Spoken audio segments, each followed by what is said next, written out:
Jérôme Bouvier, bonjour. Bonjour, Vous êtes le créateur des Assises du journalisme de Tours notamment. Bienvenue sur notre plateau de l'EPJT. merci à vous de m'inviter. On va rentrer dans le vif du sujet. Les Assises du journalisme, c'est quoi?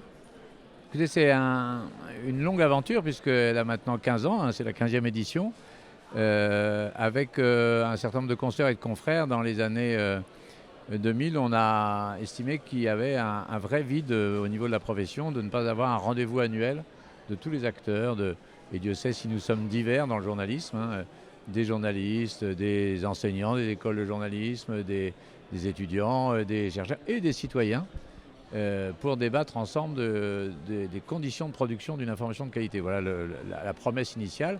Et donc de se dire pourquoi il y a un salon de l'agriculture où les agriculteurs se rassemblent, témoignent et discutent avec le grand public de leurs problématiques. Il y a ça pour les médecins avec les entretiens de Bichat. Et bizarrement, la profession de journaliste n'a pas ce moment de rendez-vous. Donc avec l'association Journalisme et Citoyenneté qui dit son projet, c'est-à-dire dialoguer entre les journalistes et les citoyens, on a créé les assises il y a 15 ans. Donc on a démarré à Lille, puis après on était à Strasbourg, on a été à Poitiers, à Metz, on était itinérants. Et il y a 5 ans, 6 ans maintenant, on a décidé de s'enraciner ici à Tours, en Touraine, notamment parce qu'il y a le PJT. Et qu'il nous paraissait intéressant de fidéliser un public, notamment le grand public tourangeau, à des débats publics, comme vous avez peut-être pu le voir hier soir à l'ouverture avec le Théâtre Olympia, le soir MeToo. Donc voilà, c'est débattre ensemble des conditions de production d'une information de qualité. D'accord. Et du coup, chaque année, vous organisez les Assises du journalisme autour d'un thème précis. Cette année, vous avez choisi la politique. Et du coup, pourquoi et quels sont les enjeux des débats Le cette calendrier semaine? a imposé un petit peu le thème parce qu'on arrive au hasard des repositionnements liés à la pandémie, parce qu'on a eu, comme tout le monde, beaucoup de reports. Voilà, on n'est pas dans nos dates habituelles. Les dates habituelles des assises, c'est le mois de mars. Donc là, on a dû repousser pour cause pandémie. Et on arrive donc un mois après le deuxième tour de la présidentielle et un mois avant la législative, et donc à ce mi-temps d'un débat démocratique très important. Donc on s'est dit que c'était important d'aller interroger, on ne l'a jamais fait en 15 ans actuellement, cette question de la relation entre les politiques et les journalistes. On est, soyons francs, souvent l'opinion publique nous met au même rang de détestation, journalistes et politiques, pour des raisons justes ou injustes, peu importe, mais c'est un constat. Et donc d'aller débattre avec les journalistes, avec les politiques, de qu'est-ce que c'est que ce métier qui consiste à informer les concitoyens sur comment les aider à mieux faire leurs choix, les éclairer sur les programmes des candidats, est-ce qu'on le fait bien, Alors vous avez peut-être vu le baromètre que nous publions à l'occasion des assises depuis 6 ans maintenant, le baromètre sur l'utilité du journalisme.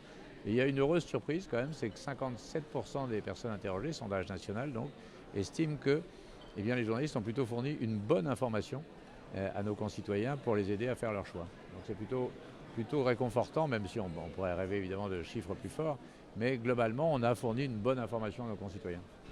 Et du coup, j'ai entendu parler que vous allez créer des assises de journalisme à Bruxelles bientôt. Qu'est-ce qui vous pousse à vous internationaliser? Parce qu'il y a eu Alors, Tunis, maintenant il y a vous avez Bruxelles. vu en arrivant, ça vous a étonné, on a salué des confrères africains, des confrères du Maghreb, etc. De plus en plus, on a eu des demandes de consoeurs et de confrères de la rive sud de la Méditerranée nous disant et comment nous on aimerait pouvoir participer, mais c'est compliqué, il y a des problèmes de visa, il y a des problèmes de financement du voyage, il y a des problèmes de... Et donc l'idée est née il y a 4 ans d'aller déjà faire une filiale, si j'ose dire, des assises à Tunis. Et donc on vient de tenir la deuxième édition des assises de Tunis, c'est tous les 2 ans. On a réuni plus de 800 journalistes de 30 pays du continent africain et du Maghreb.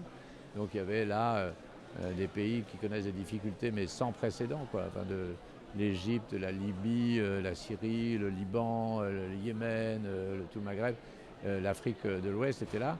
Il y avait plus de 30 pays représentés, 800 journalistes. Et l'idée, c'est de tisser des liens entre Tours, Tunis et demain, effectivement, Bruxelles, Et donc le 24, 25 et 26 pourquoi novembre. Bruxelles du coup? Parce que là, ce n'est pas une initiative que nous avons eue, nous, pour être tout à fait honnête. C'est une école de journalisme, là aussi, l'IEX, le Master de journalisme de Bruxelles, qui est fidèle des assises, qui vient à Tunis, qui vient ici à Tours depuis, et qui nous a dit, mais il y a 27 pays de l'Union et il n'y a pas de manifestation pour ces 27 pays de l'Union, pour les journalistes des 27 pays de l'Union. Et ça paraît incroyable. Au début, je ne le croyais pas en me disant, mais il doit y avoir foule de rendez-vous. Et en fait, non, on est tellement enfermés dans nos logique nationale, parce que la presse allemande ne sait pas comment fonctionne la presse française et la presse britannique. Enfin, on est toujours très enfermés dans nos cultures médiatiques nationales. Et il n'y a pas de moment de rassemblement des journalistes des 27 pays de l'Union pour débattre ensemble de ce qui fait leur métier, de leurs préoccupations, etc.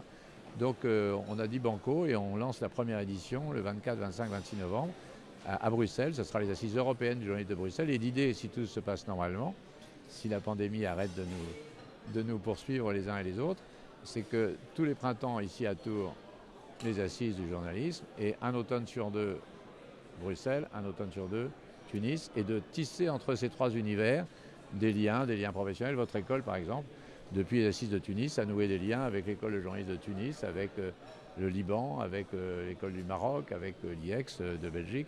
Et c'est ça aussi qui est intéressant, c'est de créer des réseaux pour aller regarder un peu en dehors de nos frontières comment ça marche. Et c'est pas trop compliqué à organiser? Oui, alors au début, c'était pas notre métier, hein. Mais finalement, chacun s'y colle, c'est une aventure collective. Ça marche parce que le PJT, vous êtes là et vous faites des choses, parce que Radio Campus est là, parce que les syndicats de journalistes sont là, les collectifs, Reporters sans frontières. C'est une aventure collective de 30 ou 40 associations, collectifs qui se disent tiens, on se met ensemble pour réussir un événement annuel. Si on était nous tout seuls, on n'y arriverait sans doute pas. Super, écoutez, merci beaucoup. Eh bien merci et puis bon parcours à l'EPJT et À vous à aussi, vous bonnes personnellement. assises Merci. surtout.